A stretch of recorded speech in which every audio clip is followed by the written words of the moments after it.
Boa tarde, a graça e a paz. Vamos para a nossa quarta live, 4/10, onde nós vamos falar sobre permanecer, perseverança, continuar crendo, fé, relacionamento com Deus, restauração.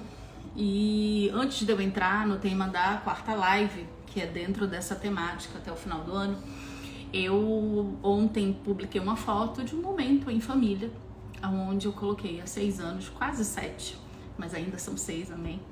Só no final, bem no finalzinho do ano, que a gente já tá perto, que eu completo 7, do 41º dia. E eu perguntei se vocês sabiam qual era o real significado do 41º dia, e o significado dele tá muito ligado ao tema da live de hoje. Portanto, eu te convido a compartilhar essa live com o maior número de pessoas, porque eu tenho certeza que, assim como eu um dia não sabia o que significava o 41º dia, eu também sei que muitas pessoas não sabem, e tiro até pela enquete, onde só 10 pessoas diziam que sabiam o que era, e aí eu fiz uma caixinha de perguntas e quase ninguém acertou, amém? Então, simbora.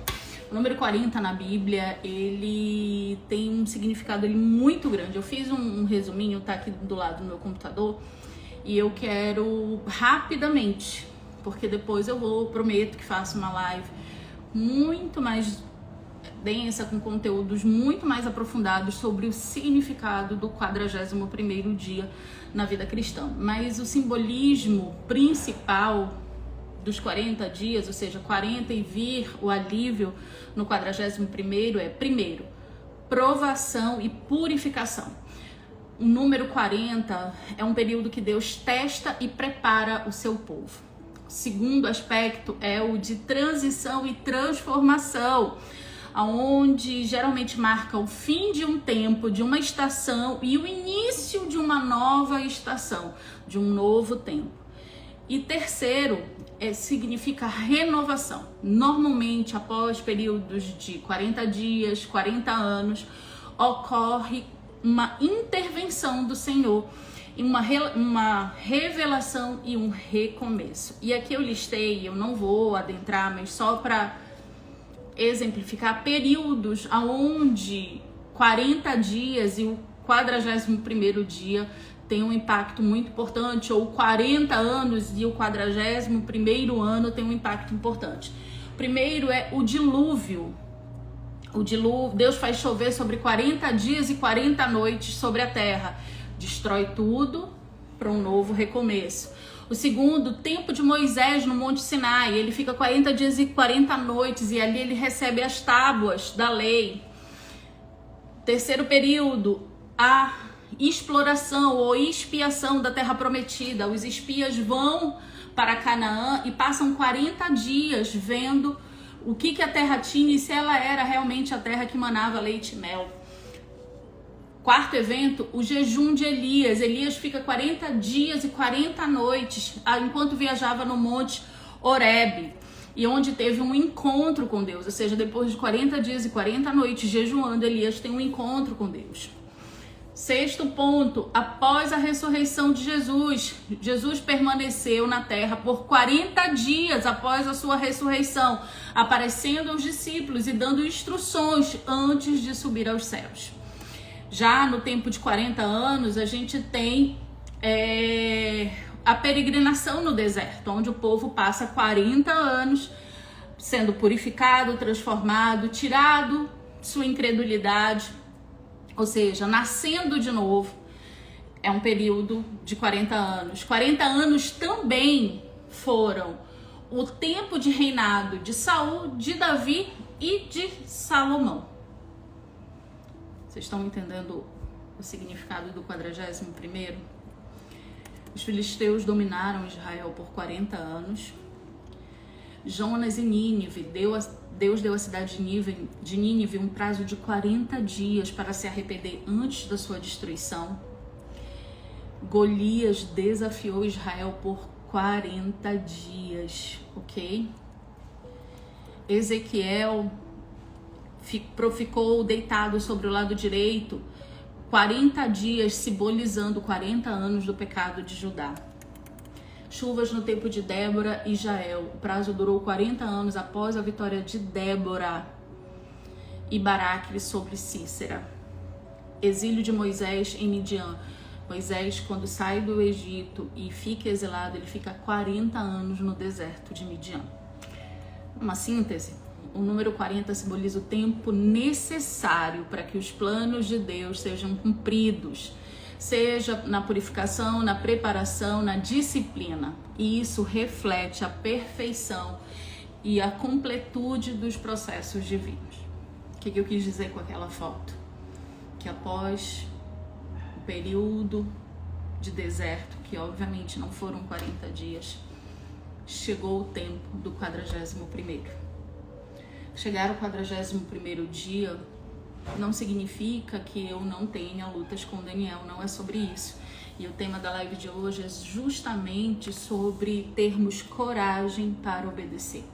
O tema da live é a coragem para obedecer a Deus. Porque nos dias de hoje, a gente precisa ser muito corajoso, muito seguro da nossa escolha de seguir a Cristo para estarmos firmes diante a nossa promessa e passarmos pelo processo para viver o propósito. O que isso significa nos dias de hoje? Eu vou precisar ouvir dentro e fora das igrejas, por cristãos e não cristãos, coisas do tipo: vá ser feliz, viva a sua vida. Não perca tempo, você é jovem. Para que lutar por quem não merece ou quem não quer? Nos tempos de hoje, um resumo de tudo isso, não vale a pena lutar pela tua família. Bora pro próximo, aí o próximo vira o próximo vira o próximo do próximo. E aí eu caso uma vez, eu caso duas, eu caso três, eu caso quatro. Eu mesmo, dentro da minha parentela, eu tenho um tio, irmão da minha mãe, que casou 6 vezes. 6, gente. 6 vezes. E ele tem 6 filhos. Um com cada mulher, não. Houveram mulheres das quais ele não teve filhos. Mas o que eu quero dizer? Ele teve diversas esposas, não foi marido de ninguém. Ele teve diversos filhos e não foi pai de ninguém. E hoje, na sua velhice, ele é mais velho que a minha mãe. Ele se encontra só. Que felicidade é essa? Que tempo perdido que ele não poderia perder em busca dessa felicidade que levou ele a estar com ninguém. A gente precisa entender que obedecer a Deus significa abrir mão do nosso eu. E isso, o que traduz meu ego, a minha mágoa, o meu senso de justiça, a minha indignação, a minha não conformidade. Muitas das vezes significa dizer: ok, Deus, vai ser difícil, mas eu vou obedecer. Eu mesmo, esses dias, precisei passar por um processo de obediência. Nós nos apegamos, a palavra de Deus diz que devemos nos apegar e crer e nos manter firmes naquilo que não vemos, mas cremos que já existiu. Mas em contrapartida, a gente não consegue viver dessa forma. A gente vive pelas circunstâncias, pelas situações. A gente vive pelo agora, e essa é a grande verdade. Então tem que ser muito corajoso para obedecer a Deus quando tá faltando pão na mesa e você dizer assim: não, eu vou dizer não para esse trabalho. Quando a saudade e a dor tá latejando dentro de nós e você dizer assim: não, eu não vou conhecer outra pessoa porque eu tenho uma promessa e eu vou me manter firme nessa promessa. É muito difícil obedecer a Deus quando todo mundo diz: ei, você está perdendo tempo. E uma das coisas mais escassas dos dias de hoje é justamente tempo. As pessoas acham que estar buscando ser restaurado é você estar sendo infeliz. Sabe quantas mulheres e homens também ouvem de seus filhos: ei, não espera por ela não. Não espera por ele não. Vá ser feliz. Mas afinal de contas, o que é felicidade?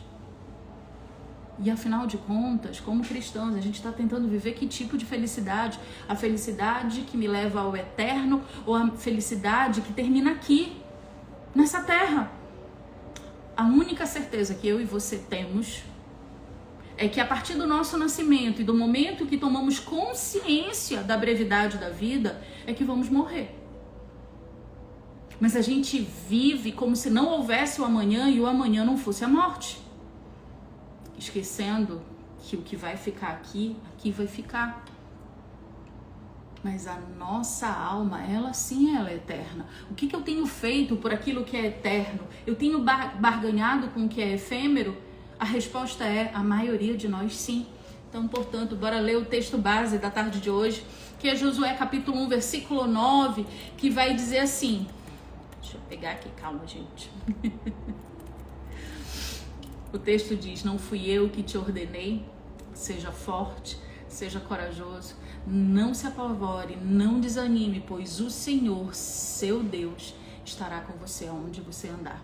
Hoje na quarta live, antes de nós começarmos, a partir da leitura do texto base, eu quero só lembrar vocês que nós já tivemos 3 lives, onde a primeira nós falamos sobre lutar contra o medo, a segunda sobre Deus ser o nosso refúgio e a terceira foi superando a ansiedade através de oração e a quarta hoje é sobre obedecer.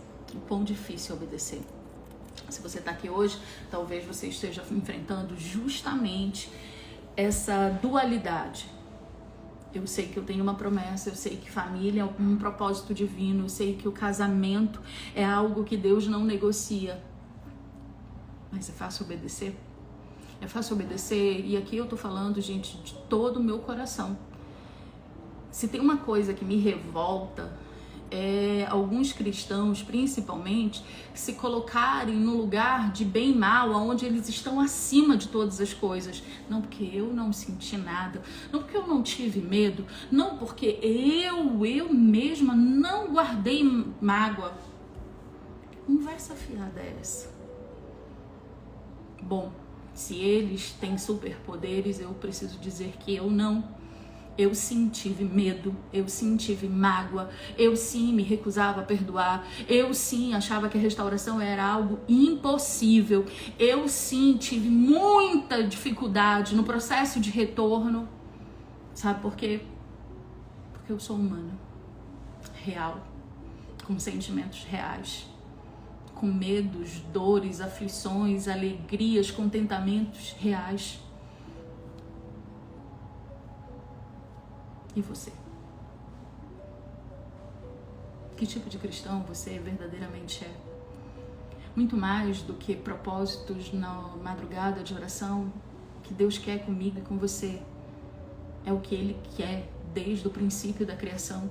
Quando olhamos para a palavra de Deus e o homem é criado, a palavra deixa bem claro que no princípio da criação o homem foi criado para se relacionar intimamente com Deus, para ter todos os dias comunhão com Deus. A palavra diz que ao findar do dia Deus vinha à terra e estabelecia um relacionamento com o homem. Então, muito mais do que propósitos vazios, orações sem perseverança e fé, Deus quer ouvir do teu coração e você pode dizer para Ele, tá doendo, eu tô com medo, eu tô cansado. Mas mesmo que esteja doendo, com medo ou cansado, você tem a convicção que Deus não te abandonou, que Ele está ali do teu lado. Muitas das vezes o que Deus quer é que a gente diga para Ele, Paizinho, eu só quero o colo. E eu vou me esforçar muito para te obedecer, principalmente nos momentos em que eu não quero obedecer. Eu não quero porque eu tô com medo, eu não quero porque eu tô duvidando, eu não quero porque eu não quero porque eu tô magoado. Ainda assim, que com medo, duvidando, magoado, ressentido, eu vou obedecer. Até quando eu não entendo por que eu preciso. Que Deus quer de mim, de você, é a mais pura verdade, até porque a palavra de Deus afirma que antes que a palavra chegue à nossa boca, Ele já sabe o que se passa no nosso coração. Então não tenta ser uma coisa que nesse momento você ainda não é. Hoje, de fato, eu vivo o 41º dia com meu marido, mas eu nunca escondi de vocês que todos os dias é um novo dia. Todos os dias tem um que tá mais aborrecido e o outro tá tranquilo. Tem dias que os dois estão felizes, mas tem dias que um tá triste e o outro não. Isso é vida real, gente. Deus ama pessoas reais. Quando nós olhamos as pessoas que se relacionaram com Jesus no Novo Testamento, ninguém era a primeira pessoa do altar. Muito pelo contrário. Foram os improváveis que conheceram Jesus bem de pertinho. Aqueles que chegaram até ele e disseram: olha, eu até aqui fui isso, mas a partir daqui eu não quero mais ser isso, eu quero nascer de novo em ti. Cuidado com os santarrões que arrotam uma perfeição. Jesus chamou todos eles de sepulcros caiados. Por fora, lindos túmulos decorados, e por dentro, podre e mortos. Deus que só quer a verdade. E quando a gente, aqui eu vou usar uma expressão bem coloquial, joga limpo com Deus, é muito mais fácil obedecer quando a gente não quer. É muito mais fácil dizer para ele: olha, eu não estou entendendo nada, eu não sei o porquê nem o para quê, mas eu continuo aqui porque eu decidi que eu quero viver o novo contigo. E se isso significa te obedecer em momentos em que eu não sei porque devo, eis-me aqui. Hoje eu quero te fazer uma pergunta, foi a mesma pergunta que o Espírito Santo fez para mim mesma. Está disposta a me obedecer? Está disposta a mortificar a tua carne, os teus desejos e as tuas paixões, as tuas convicções, em me obedecer, mesmo que no primeiro momento você não está entendendo nada? Eu não estou. Você está? Há processos que eu estou vivendo na minha vida que eu confesso para vocês que tem dias que eu fico assim: não, Jesus, eu não sei nem para que caminho que eu estou indo, eu só sei que eu estou seguindo a direção da tua voz, mas para onde isso vai me levar eu não sei. Senhor, eu não sei porque eu estou nessa terra, eu não sei porque que eu preciso passar por isso, mas tu sabes de todas as coisas e só vai viver o 41º dia quem suportar os 40. E não adianta a gente dizer, eu já disse para Deus, principalmente no processo do meu deserto, eu dizer: não, Deus me confundiu, sei lá com quem, porque é tiro, confusão, gritaria, e tá tudo desmoronando ao mesmo tempo. Deus tá achando que eu sou quem para suportar tudo isso? Eu suportei. E sabe como foi que eu suportei? Sabendo que um dia de cada vez precisava ser vivido. Não adiantava estar presa ao passado, nem projetando o futuro se eu não estivesse vivendo o agora. Eu já falei isso algumas vezes, eu nunca vou cansar de dizer. Você acha que todo cristão, por mais santarrão que possa parecer, ou sábio, tá afim de verdade de todos os dias ler a palavra, orar e ter um tempo em seu secreto com Deus? A verdade é não. A grande verdade é não. Você acha que todo cristão está disposto a jejuar 1, 2, 3, 4 vezes por semana? A resposta é não. Mas quem dera que só fizéssemos aquilo que a gente está com vontade. A vida cristã vai exigir de mim, de você, perseverar quando não tem nenhum desejo, crer quando não se vê nada. Hoje o que eu quero trazer para vocês nessa live é um tempo de reflexão. Será se eu estou realmente disposto a obedecer a Deus, mesmo que o mundo diga que é para eu ser feliz, que o tempo está passando? Deixa eu de novo falar 2 coisas que eu exemplifiquei aqui. Coragem não é ausência de medo. Muito pelo contrário. Na maioria das vezes, ter um ato de coragem para obedecer, para permanecer, para continuar crendo, significa fazer tudo isso quando você está apavorado. Quando você está apavorado, quando você está descrente, quando você está cansado, quando você está desmotivado, quando você não vê mais para que daquilo que você está fazendo. Eu posso testificar para vocês que 99% das vezes é isso que vai acontecer. Só vai ter 1% das vezes que você vai acordar e dizer: uhul, com crendo eu estou. O mundo tá desabando e você tá, tô crendo. Tem Tem dias que você vai acreditar com raiva, dizendo, olha para o céu, de onde virá o meu socorro vem de ti, Senhor. Mas pensando, cadê o socorro? Isso é a vida real, não imaginária e não perfeita ou instagramável, que a gente está habituado a ver. Sabia que 90% dos problemas que consomem vocês vieram através de publicações que vocês olharam nas redes sociais do cônjuge, ou de pessoas próximas a ele, ou do amante ou da amante? Sim ou não? O que eu estou falando é real ou imaginário? Basta uma publicação para te distrair e acabar contigo. Basta qualquer foto instagramável de uma vida perfeita para tirar toda a tua fé e esperança. Sim ou não, enquanto eu bebo um pouquinho de água? O que eu tô falando é real ou imaginário?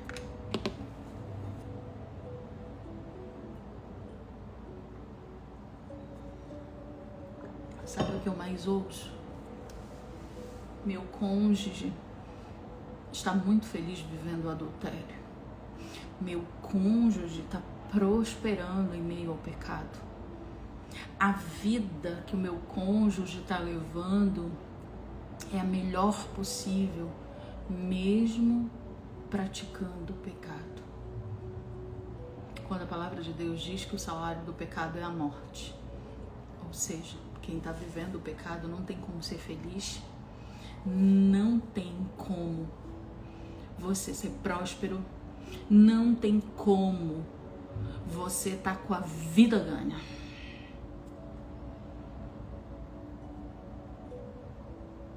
Você está disposto a obedecer? Mesmo quando parece não ter mais sentido, continuar permanecendo e obedecendo?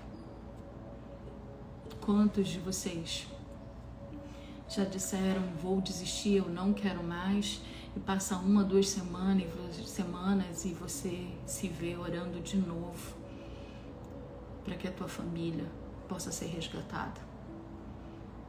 Quantas vezes você se dispôs e até foi conhecer outra pessoa e aí você olhou e disse não, e ficou com raiva de você mesmo porque você disse, rapaz, eu não consigo largar isso aqui, eu não consigo parar, mesmo eu não querendo, mesmo eu estando cansado, mesmo eu dizendo que acabou. Você está disposto a obedecer? O texto base de hoje gera em nós o entendimento do exemplo de Josué. Josué tinha uma missão gigantesca. Ele tinha que assumir a liderança deixada por Moisés. Ele tinha que conduzir o povo a viver dentro de Canaã. Ele tinha motivos para se sentir inseguro, mas Deus o encorajou a ser forte e corajoso. Josué acompanhou toda a liderança de Moisés e sabia o quão difícil aquele povo era. E quando ele diz para o Senhor, eu não vou conseguir, o Senhor diz, ser forte e corajoso, porque eu vou contigo. Talvez, como Josué, você se sinta diante de algo impossível, e estamos, é real, mas Deus te chama, Deus me chama para confiar nele. Todas as vezes que você se sentir cansado, abra sua palavra e leia esse texto de Josué dizendo,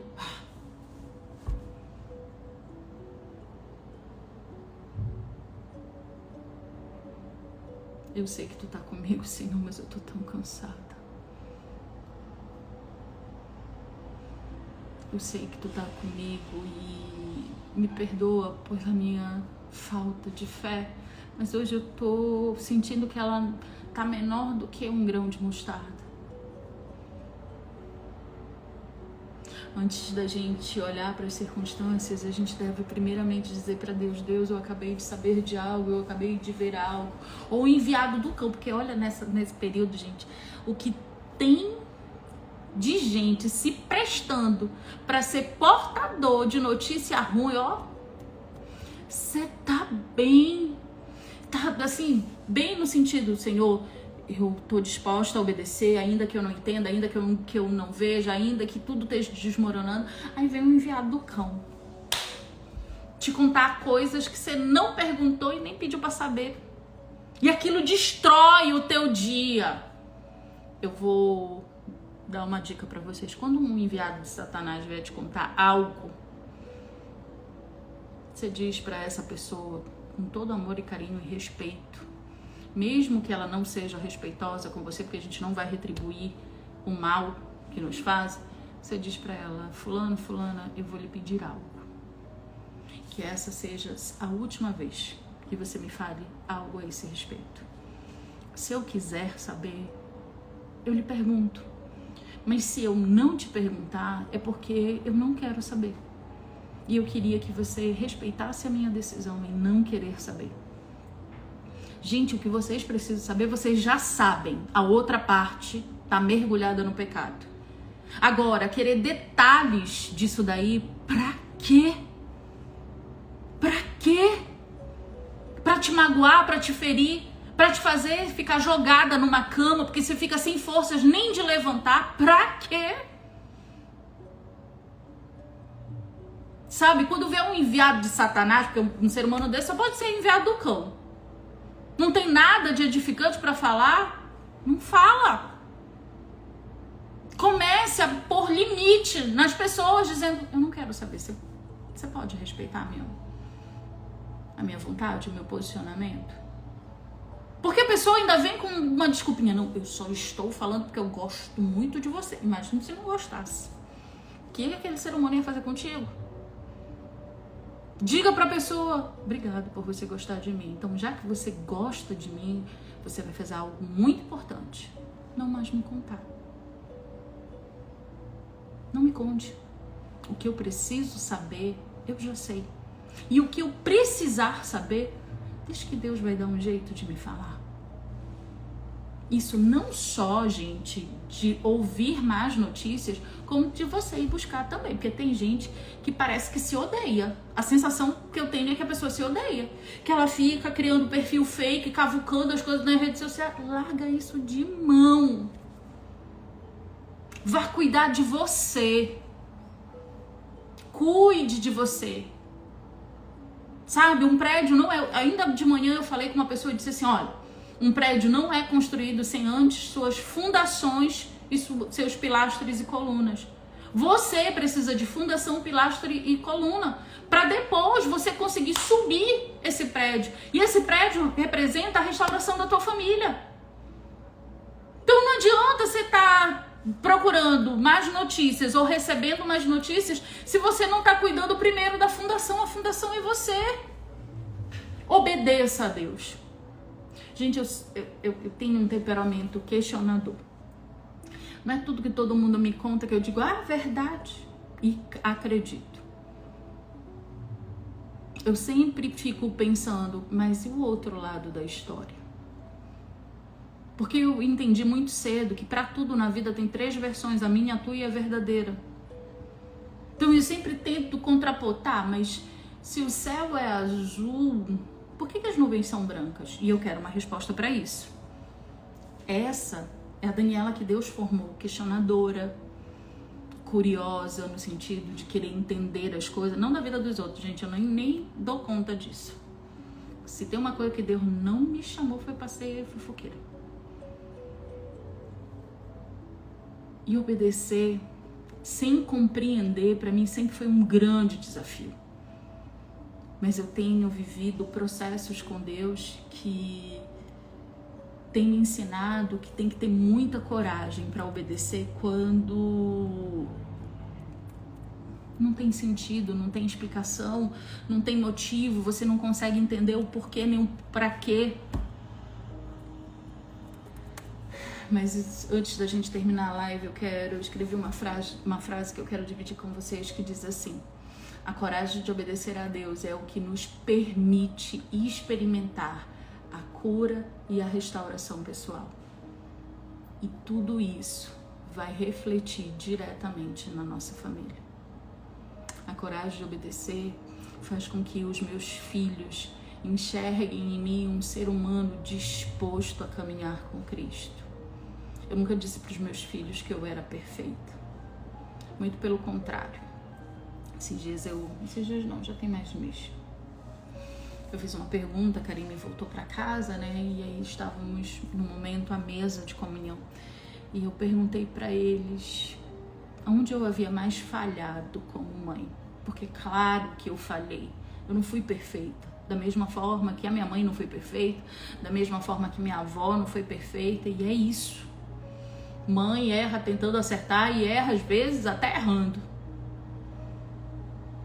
Quão satisfatório foi ouvir dos meus filhos: mãe, a senhora errou em muitas coisas, mas a senhora acertou muito mais. Porque a gente sempre enxergou na senhora alguém disposto a andar com Cristo. Às vezes errando, caindo, levantando, mas sempre disposto. Sobre isso não tem preço. A reflexão que eu quero deixar para vocês até amanhã, na nossa próxima live, na quinta de 10, vamos chegar em 50% dessa série, que hoje você pare um tempo, reflita e veja em quais áreas da tua vida você realmente tem tido coragem para obedecer.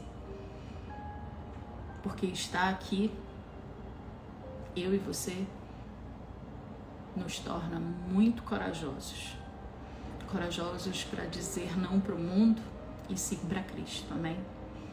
Até aqui o Senhor falou comigo e eu pude dividir com vocês, e eu vejo vocês amanhã na quinta live de 10 da série Perseverança.